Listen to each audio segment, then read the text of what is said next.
another Tech Tip Tuesday video in our summer series here, and we just want to remind everybody about our giveaway. So we've got one winner who's going to get a set of Joey's bowstrings and cables for their setup, whatever bow that happens to be. And then one winner is going to get their pick of broadheads from Vantage Point Archery. Make sure you head on over, check both of them out. Make sure you follow them on Instagram. All that stuff is in the description. And then make sure you like and comment on every single one of these videos in this series. So if you're just getting in on this series, make sure you go back and watch the other episodes, and then watch every episode after this through the end of September. Everybody that has liked and commented on the videos, as well as subscribed to our channel, followed us on Instagram, followed VPA and Joey's Bowstrings on Instagram, they're going to be entered to win. So make sure you don't miss a single episode. Hey everyone, welcome to another video for Tech Tip Tuesday. So in today's video, it's going to be a mixture of a bunch of different scenes that I've created between myself and Garrett, and we're going to talk about environmental conditions. So we're going to talk about shooting in low light, shooting in all types of weather conditions like rain, wind, and other things, and some little tips that you might want to make sure that you're paying attention to. And then shooting in different types of terrain as far as uphill, downhill, and then side hill in both directions. Something you might not think is important, but if you're going to hunt the mountains, whether that's out in the Appalachians out here on the East Coast, or you're going out west for a big hunt, it's something that you definitely got to take consideration, and you got to make sure you're practicing. So the first environmental condition that I really try to focus practicing it is low light. So I'll come out here a lot of times in the evening, and you know, right from sunset to that last 30 minutes, and I'll catch as the sun's going down, and really practice on seeing my pins and shooting at different distances to kind of see where can I get a clear sight picture, and then that way I know my limit of range when I'm out in the field. I also will wake up super early in the morning and try to get a few reps in before work as the sun's just coming up, because I mean, we know the golden hour, right, that last hour of light, and then the golden hour in the morning is that first hour from sunrise in the morning. We practice a lot of times in the middle of the day or in the evening, but we don't practice when we really think we're going to shoot animals, and that's in that first hour of morning or that last hour in the evening. And so it's super important to make sure you're practicing, that way you know your limits, and then you can make a great ethical shot, and you know the distance that you want to shoot them at. So for tonight, it's just at sunset. I'm at 40 yards, and I can still see my pins pretty decently.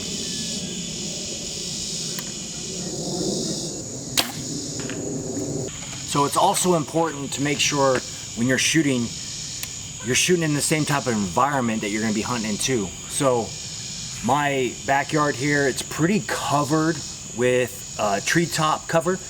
So there's not a lot of light let in. I'm not shooting in a big field where, you know, it's unrealistic to what I'd be actually hunting in every evening.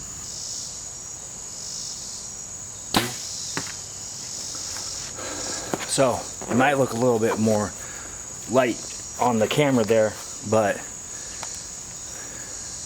you know, it's 7:58 and sunset was at 7:54, and you can kind of, I don't know if you'll be able to see this, that red pin, it's almost hard to see on that dark background back there. So luckily I got a green pin for my 40-yard pin, and so I've been able to see it here at 40, but if it was a red pin, I wouldn't be able to see it, and I'm still got a good half hour of shooting light left. One thing that is kind of interesting is I'm hitting slightly high, and I don't know if that's because of me or because of how I'm seeing the target down there and being able to put my pin on that. One thing I have noticed is shooting at different times of the day, depending on where the sun is positioned, has caused me to shoot high and low at farther distances. So 60, 70 yards, depending on where the sun is and how it's casting a shadow on me or on my pins or on the target, has caused me to shoot slightly up and down. Nothing crazy, but you know, an inch or two at those farther distances. Just something else to take into consideration when you're trying to make a shot. Now I'm shooting a black target with a yellow spot on it, and it's in a pretty shadowed section of my yard back there, and this will probably be the last round I shoot at this distance. It's getting kind of hard to see. Being hard to see is kind of making me want to punch the trigger instead of just going through my shot process and just aiming. I'm getting worried that I'm not aiming and I'm not holding on the spot because it's hard to see the target back there. Just at 10 minutes past legal sunset, so still 20 minutes left of shooting light, and I'd probably not take a shot any farther than 40 yards right now. So we're gonna move up and keep shooting. All right, so I moved up to 30 yards. It's still getting dark. One thing I love about this HHH sight is this ring in the back.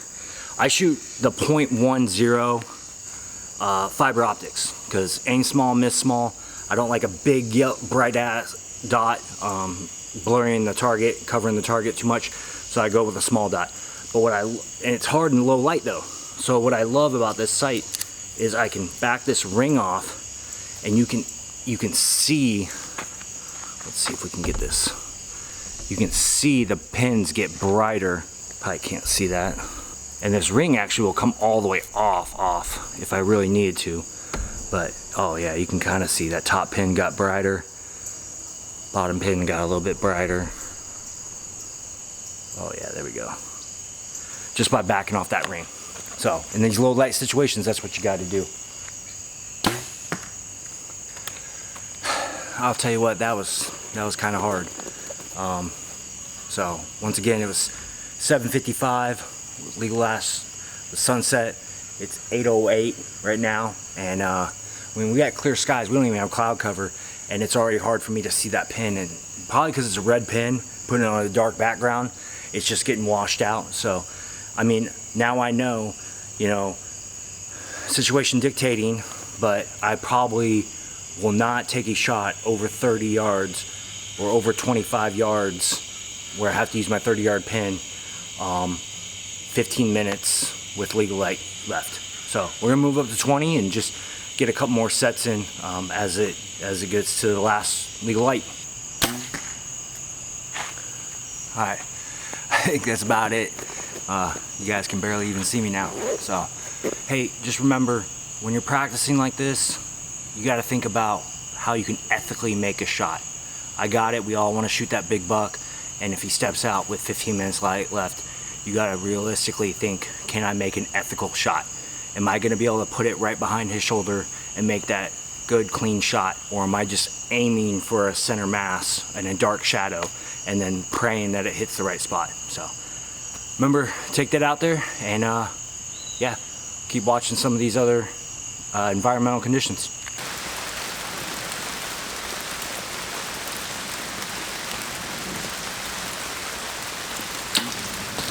So it's important to be out and shoot in every type of weather condition that you can.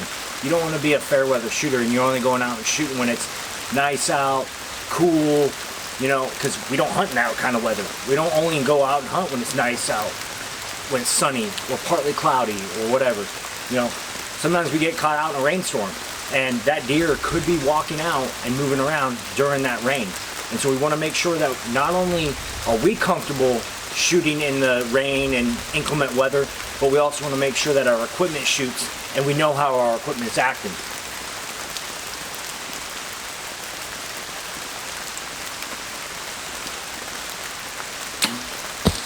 So one thing you can notice is I have this wrap on here. So with it being wet, my hands being wet and everything like that, it's getting kind of slippery and kind of moving around in my hand and stuff like that. So that's definitely something I'm going to address right after this. I'm probably gonna peel this wrap off and put a piece of skateboard tape on the back end like I did for Steph's bow.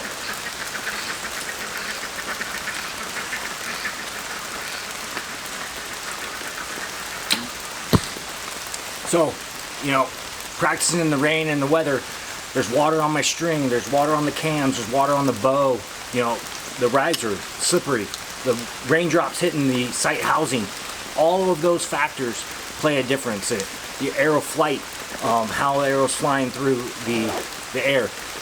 The rain plays a factor on that. So light rain, like what I'm doing with right now, and I'm under a canopy of trees here, so I'm not getting completely soaked, but you can see I am getting wet, to harder rain. So hopefully it might pick up here a little bit, and then I'll get out here and I'll shoot in the heavy rain. Just like all the other environmental conditions that you practice in the realistic hunting situation that you're gonna find yourself in. So today we came out to the National Forest and just found a nice steep hillside.